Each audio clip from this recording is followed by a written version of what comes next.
Welcome to the Business Trendsetter podcast, where we teach you all about trends and how to use them to grow your business. My name is Manny Turan. And I'm Adam Hartung. And we are Spark Partners.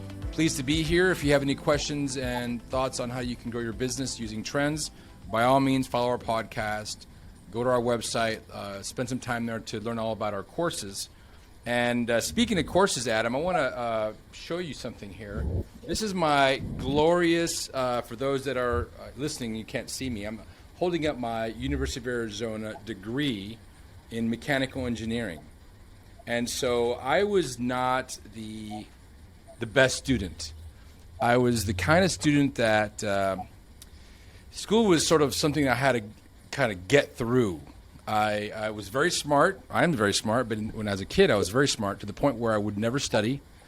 And I just roll up to the test day, take the test, and would always get mainly B's, some A's, and some C's. And I did that throughout basically my entire career. I was very curious, and still am. But for me, the traditional way of the whole structure of education was not for me.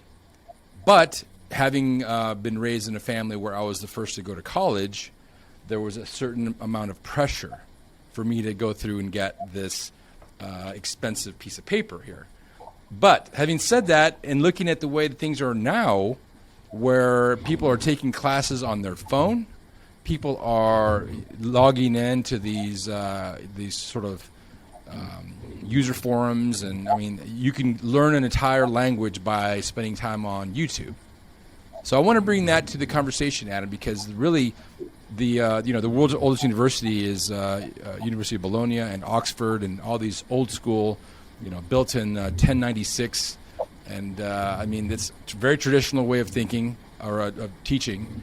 And here we are now, 2022. Let's talk about that, Adam. Well, things have changed a lot since the days of education back with Plato, or as you said, the University of Bologna, or today if you go to Oxford. In those educational environments, effectively you showed up and you talked to a professor. It was discourse, it was education by discourse. In fact, the term for it in Greek was sophrosyne, and they made the Greek government leaders made it against the law because they feared an educated populace. But that changed over time, as you know, until we get to the modern academic approach used in America, let's be specific, where it's gather a bunch of children, sit them in a room, and have them repeat exercises. So we have what we call standardized curriculum, we have standardized teaching methods, and we have standardized testing. So when you say, for example, was Manny smart or was Manny not smart, what we know is how well Manny performed on these standardized approaches, which tend to be very, very favorable for people that have good memories, very favorable to people that can memorize well, and also favorable to people that can exert a certain amount of mathematically oriented logic mechanisms, right? That's what they favor. And so it's like yourself, I grew up in a very small area. I was sort of at the top of my class, and but the competition wasn't all that intense. Let's be honest. There was 125 of my graduating class. 115 of us started kindergarten together. Been inbred, and of the 125 of us that graduated, I mean, maybe, I don't know, a dozen went to college or something like that. So the competition was not real intense on my end. We were the lowest rated school district in the state. So I wouldn't, the fact that I did well in that particular academic environment, I don't think it showed whether I was smart or not smart. But what it does show, I think what we're trying to get at here, is that the modern approach to education is almost militaristic. It is do it my way, and there's one way to do it. And I've been struck by how bad that is for a long time. And I say this, I grew up in an agrarian economy, but the farm didn't pay off. My father ended up getting a master's degree in education. He was a principal and he was a school teacher. My oldest sister has a PhD in education. She was a school teacher and university professor. Her husband has a PhD in education. So I've been around people, school teachers, my whole life, right? And they have a dogma. I mean, they really have a dogma about what they think needs to happen. Their dogma is that everybody needs to go to a classroom. And as my father used to say, you want them of all types. You want the dumb ones and the smart ones in the room at the same time. Remember, he was born in 1912, so he had a different way of talking than we would today, that's for sure. But he thought, okay, you need everybody in the classroom together. Don't separate out people by their performance rates. They should be there every day, as many days as you could get them in class. The more days in class, the better. And there was always a fight between in his opinion, the parents who wanted children to be in school as little as possible because they wanted them working on the farm, and the teachers who wanted them as most in school because they thought that was beneficial. But it's still to this day, if you talk to people in the educational system, they prefer 12-month-a-year education. 365 days, don't take these summers off. That makes no sense to them. How many days can we get them in school? And then again, it's back to who wrote the curriculum. Is it an approved curriculum? Has the curriculum been approved by some university? Has it been approved by the State Board of Education? Has it been approved by the local Board of Education? So we want to, and then, how we're going to teach them is we're going to make them sit in a classroom a certain number of hours a day, and there's going to be, a formatted approach, and then we're going to test them. And the tests are going to be standardized in each state so that everybody takes the same test, and that's going to be how we're going to figure out, who's a good student, who's not a good student. Obviously, this is just plain stupidity. And the only people who love this are the teachers. And so I'm really kind of struck by this, and then the teachers complain all the time too. And then you have this war that's the never-ending war between the parents and the school boards and the teachers. Well, what we got to do is sit down and realize that the trends in the modern world have made it possible for us to look at education in an entirely different way. We don't have to put everybody in a classroom. We've had the technology for a long time that people could be educated at home, or they could have a combination of go into the school, meet with the teacher, come back and do homework. I mean, when you and I were in college, Manny, that was the way college was, right? You went to class for an hour, you did 2 or 3 hours of homework. If you couldn't really get your head around it, you tried to go see the prof and get some information. We now learned we could take that down all the way down to younger children and educate them that way. You don't need everybody sitting in the classroom together all the time.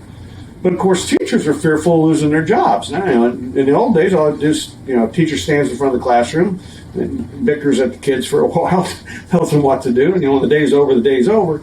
This new approach now, where you've got to do a lot more attention to planning lessons and individualized education. Instead of feeding everybody the same macaroni and cheese, you're going to start individualizing it so that some kids can go faster than other kids in different classrooms. This is all much more work for the teachers, so they don't like it.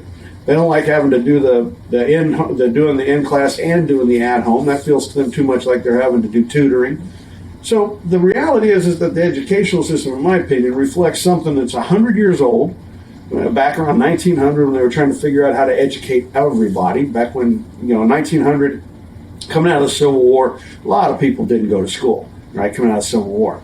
And my mother, she made it through the 8th grade, and that was it. She had 13 brothers and sisters. Not one of them went one day more than the 8th grade.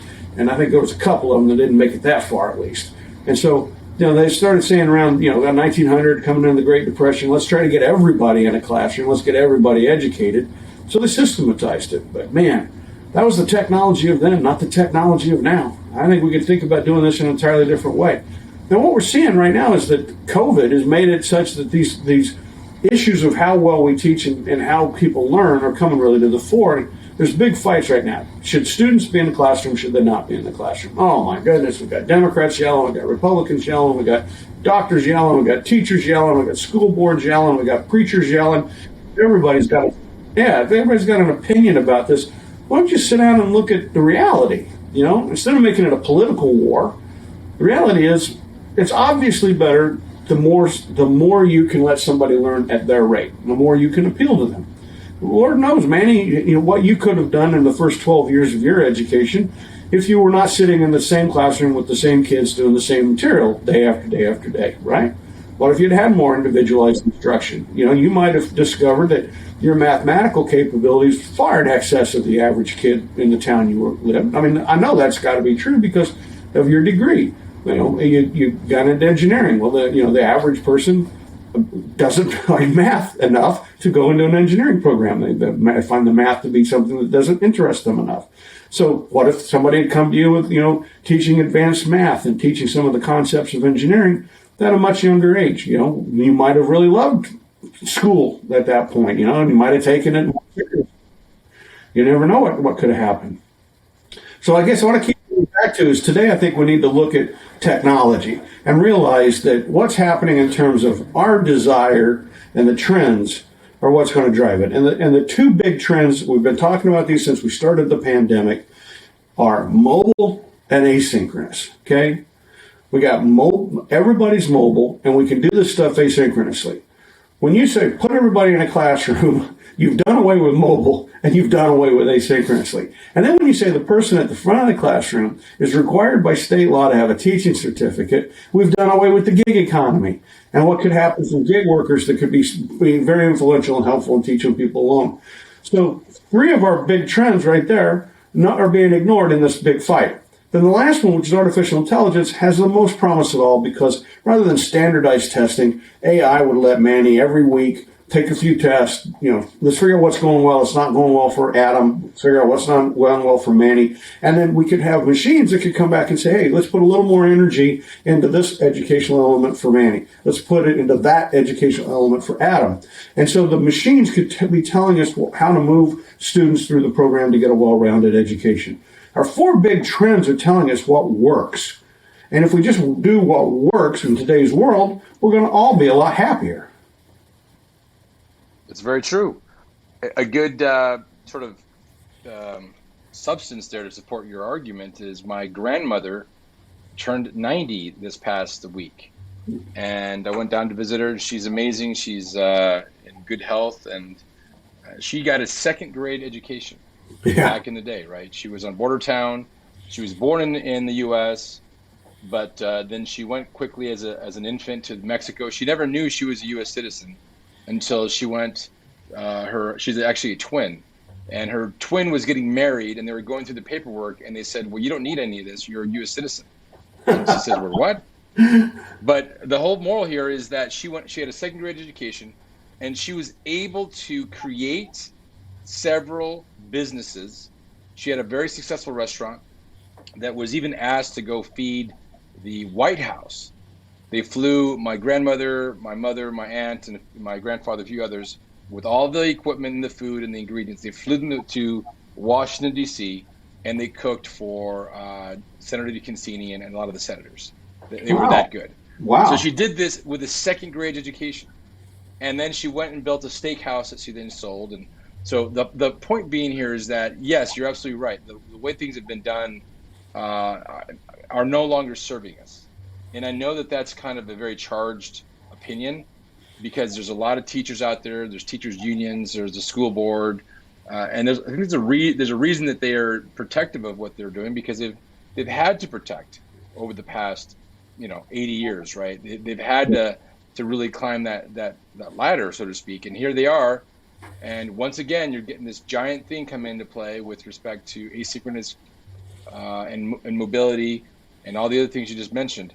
And so for sure, something needs to change.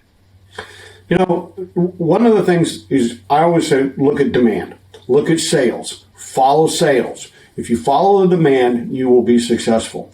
Well, in education, we had the rules rather than demand.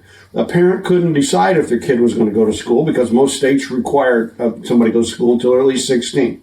So you have forced system. They force the kids to go to school. The parents have very little say. Parents don't get to choose which teacher their child gets when they're in public school. The only way they get a voice is they'd have to go to private school, which is just unaffordable for the vast majority of people. So you have no choice about what you're doing. But as soon as you decide to do post-secondary education, you have a voice. Now you have a demand matrix that you can start to look at. And we know that 15 years ago, it became quite clear that people were opting with their feet how they wanted to deal with post-secondary education. I can remember when every town of 15,000 people or more had a small college in it. It could be a small Bible college, it could be a small junior college. And that's not true anymore, right? Most of those, especially the four-year colleges, the private four-year colleges, just got wiped off the planet more than 10 years ago. And then we went, like I said, to the what's going to be the impact on the state colleges. And we started to see a change in that people would opt to go in. Some people would say, I want to go to a university where I want to move there and live there. Like to say the University of Illinois, University of Illinois, Champaign-Urbana. There's nothing there but a college. Certain people pick, I'm going to go there and go to that college. I'm going to sit in on those classes. But that number got smaller every year as the University of Phoenix grew, right? And we saw Southern New Hampshire University grow. So while we've got colleges that are struggling to get students, and they're constantly talking about cost of acquisition, cost to get students into the classroom, what was happening was there was really big growth happening in the education where people could go to education using mobile tools and teach and learn in an asynchronous manner, right?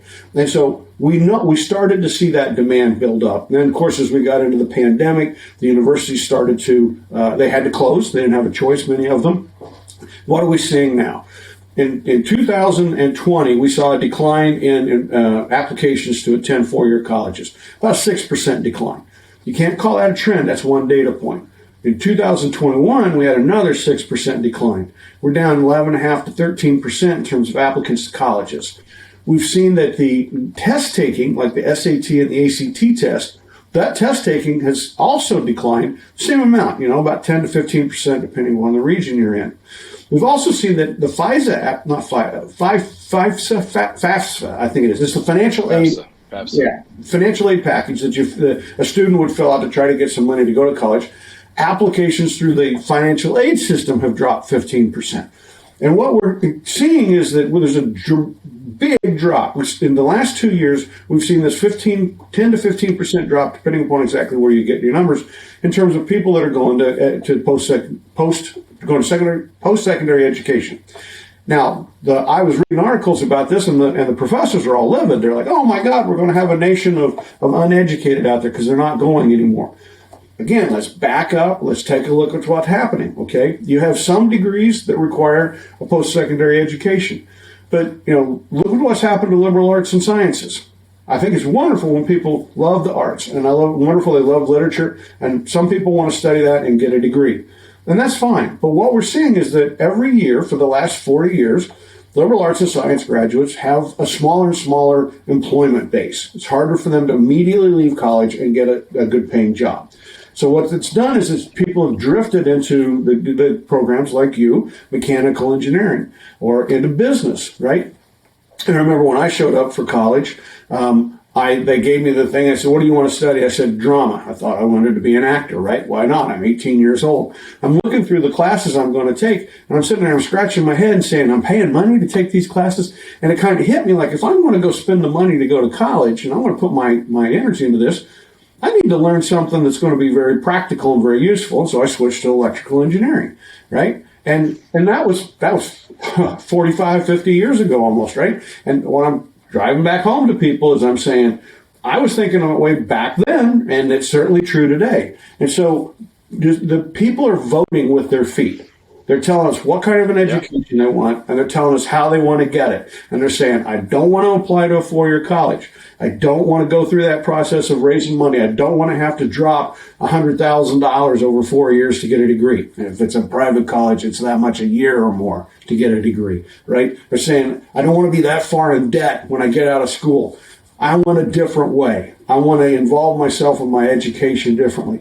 Or perhaps what I want is a form of an education because I think I'm going to live somewhere and I want to be in a manufacturing environment, and I want to work at programming machines in a manufacturing environment, programming robots, building things because I love them. Manny, you're a mechanical engineer. You can understand that passion. Not everybody needs, as a degreed engineer, you could go into a factory and you could, figure out how to make things more efficient. But you also know that you're working around people there that are very, very talented people, very, very smart people that given some education in programming, given some mathematical skills, given some production operation management technology techniques, they can do great work without a four-year degree, right? Right. We've locked into what we call a traditional, and I'm using air quotes on that and very, very strongly because it's only traditional because it fit a previous era. It doesn't nearly as strongly fit the era of today. Do you remember what Prince Charles said? He mentioned this, I don't know when it was, maybe a month or so ago. Prince Charles, about 20 years ago, 15, 20 years ago, said something that was very polarizing. And he got a lot of flack for it. And he basically, I'm going to paraphrase, he says, "Look, it's okay if you're going to be a plumber or electrician or a garbage collector, because we need that. Not everybody needs to go to college. And I mean, my thought is like, yeah, bravo, well said. But a lot of people were outraged because they were saying that essentially he was discounting the need or the value of education, and Yeah. it created this horrible outrage for what I thought was a very nice thing to say, that yeah, we need plumbers, we need electricians, the blue collar has a sort of bad rap, and I feel the opposite. I think blue collar is amazing work. I love it. I have one friend in particular that was a executive in a small startup, and he was growing it quickly, and he just had enough of it, and he went and became an electrician, and he loves it. He does. I mean, he still wants to grow his business. Don't get me wrong, but it's just a different mindset. Yeah, absolutely. I mean, you could be a landscape architect, or you could be in the trades. I had my oldest sister's husband was a brick mason, for example. That's a skill. Being a carpenter is a skill. Being a plumber is a skill. An electrician is a skill. These are skills that we need, and people have jobs. But you're right. For a long time, there was a time when we were in an agrarian economy. 99 out of 100 people were busy making food. That was go back 135, 140 years ago. Well, we moved ahead with our society because agricultural production got much better. Productivity goes way up in agriculture. We don't have to have everybody making wheat anymore to live. Well, now we started moving into, well, let's have nicer houses, and we moved into the industrial era. And people in the trades were looked up to. If you went through a 3 or 4 year apprenticeship and you learned how to be a printer, or you learned how to be a brick mason, then people looked up to those folks and said, hey, you're a qualified person. And of course, every year we do more. Materials change in the trades. The construction techniques change, the tools change, and so you have to keep up with that as you go forward. But you're right, there's a lot of people that would say, well, okay, if you don't have a 4-year degree, then you're just not as good as I am. And I sit there and say, okay, let's get off our high horse, folks, okay? There's a lot of people that make a lot of money that don't have a 4-year degree. A lot of people very successful in life, like your grandmother, that don't have much of an education. Are you looking down on those people? Because if you are, that's a fool. Because those people have things to teach you. They can teach you just as much as anyone else can. So we shouldn't, I think the thing about America was always supposed to be that you could rise to what you want it to be. And if what you want to do requires a lot of education, I think that's great. But if what you want to do doesn't require a lot of education, or you need a different path, there's like, I want an education, but I don't want to be $100,000 in debt. So I'm going to space out my education over 8-9 years. Again, no secret, I went to Wichita State University as an undergraduate. Wichita State, 9 out of 10 classes were taught either before 9 a.m. or after 5 p.m. because they came on this idea back in the 60s of being what they called an urban campus. And they had no dorms. Everybody had to find an apartment, and it was assumed you had a job. It was assumed that you would get up and you would go to class in the morning and then go to a job and then go to a class at night. And it worked out for me. I needed the money. I had a full-time job the whole time I was going to college, and I couldn't have pulled that off if I tried to go to Kansas University or Kansas State, because I wouldn't have been able to have that job, and I would have had to be in classrooms in the daytime instead of at nighttime, right? So this urban campus idea, which there are several of in the United States, Wichita State's not the only one, allows people to learn in a different way, at a different rate, and they can come in and take, very few people graduated in 4 years at Wichita State because they were working full-time. So they would often take 5 or 6 years because they had to cut back on their class loads for a little while. They couldn't handle 16 credit hours a semester. They had to take 9 to 12. So it takes a little longer to get done. And that's what we're seeing. People look down their nose at these graduates from southern New Hampshire. Let's say, well, that's not a real diploma. And I'll be like, bullshit. That is a real diploma. It's as real as anything that you've got. And the point here is that, are we learning? Are we trying to get ahead? Are we trying to make a difference? I've been working with a lot of people in the manufacturing sector for the last few years, and people have an attitude. When I get out in the world, a lot of my peer group, they have this attitude that if you work in a factory, you're a numbskull. Like somehow people in factories stand on a concrete floor with a wrench and I guess put lug nuts on a wheel or something. They have no idea that nobody does that. That's all roboticized today. The people who work in manufacturing today are working in clean environments, often, dressed very nicely, and they're programming robots. They're programming the machines that are doing the die cutting. I mean, this is all brain work. Just because it's called all brain work, it's still brain work. And those people have to keep up because the technology improves. There's lots of advancements all the time. Productivity is getting ahead. And so to be good in manufacturing, you got to keep your eyes open and your brain working, right? But the educational system we have today would look down upon that. And again, I think a part of that is because the requirement for a teacher is you have to have a 4-year degree. And so the teacher stands up in front of the classroom and his or her position tends to be, oh, you should be looking to go get a 4-year degree because I got a 4-year degree. Not thinking about what's really going on in the world, not thinking about what is it somebody really needs to know if they want to be successful, and then helping them to get the education at the rate they need to be successful.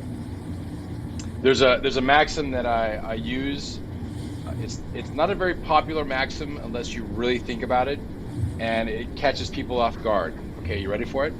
Yeah. So it's said that in corporate America, A players or A student players, right? People that graduated with A's and went into corporate America. A players hire B players. B players hire C players. C players hire D players. And D players hire A players. It's the idea that it's not always the grades that define the leadership. It's the mindset, that entrepreneurial mindset, that it's the get or done mindset. It's the, hey, I see a need and I'm going to solve it. And maybe I don't have that fancy 4-year degree, but I don't care. I'm going to do it anyway. That's the Elon Musk of the world who stood up a few years ago and said that he didn't care if people that were applying for his positions, engineering positions, even had a degree. And so that's really cutting across the grain of this sort of the stability of this institution that we call advanced education or higher learning. Yeah. And it's going to change even more. And we've talked about this a lot, how a lot of these universities have a lot of prime real estate, and they're locked in to their ability to grow in the online space because they want to build classrooms. You want to put bodies and butts on seats, so to speak. And that old way of doing business is almost out of the horizon here. It is. You don't need a 4-year degree person teaching every single class. The gig economy is for real. It's a third of the economy. It's on its way to be a half the economy probably by the year 2030. We should have more gig workers in the field of education.